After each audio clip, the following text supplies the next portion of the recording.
আসসালামু আলাইকুম এভরিওয়ান। আশা করি সকলে ভালো আছেন। আজকে আমি নিয়ে এসেছি আপনাদের সাথে নতুন আর ইউনিক একটি রেসিপি। এটাকে বলা হয় মুরগি ভুনা। চলুন তাহলে শুরু করা যাক।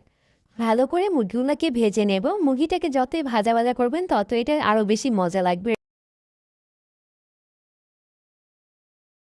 মুরগিগুলোকে ভালো করে ভেজে নেওয়ার পরে আমি এখানে একটা কড়াইতে নিয়ে নিচ্ছি তেল।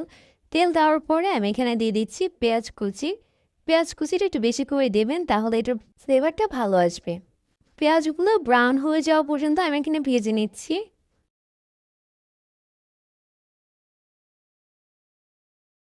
পেঁয়াজগুলো ব্রাউন হয়ে গেলে আমি এখানে দিয়ে দিচ্ছি ১ চামচ রসুন, ১ চামচ আদা এবং হাফ চামচ গরম মশলা বাটা।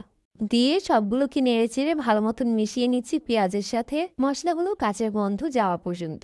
তারপর আমি দিয়ে দিচ্ছি আগে থেকে কেটে রাখা কিছু টমেটো। দিয়ে দিচ্ছি সামান্য পরিমাণ হলুদ এবং হাফ চামচের মতো মরিচের গুঁড়া। তারপর দিয়ে দিচ্ছি ধনিয়া এবং জিরার গুঁড়া ১ চামচ।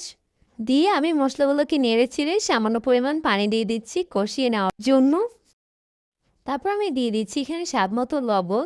লবণটা দেওয়ার পরে আমি এখানে দিয়ে দিচ্ছি আগে থেকে কেটে রাখা কিছু মরিচ। মরিচটা আপনাদের স্বাদমতো দিয়ে দিবেন।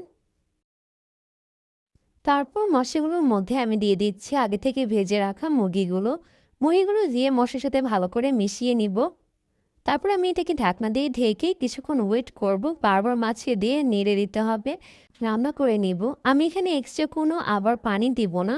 মাংসটা ভুনা ভুনা হয়ে গেলে দেখুন রেডি হয়ে গেল আমার মজাদার মুরগি ভুনা।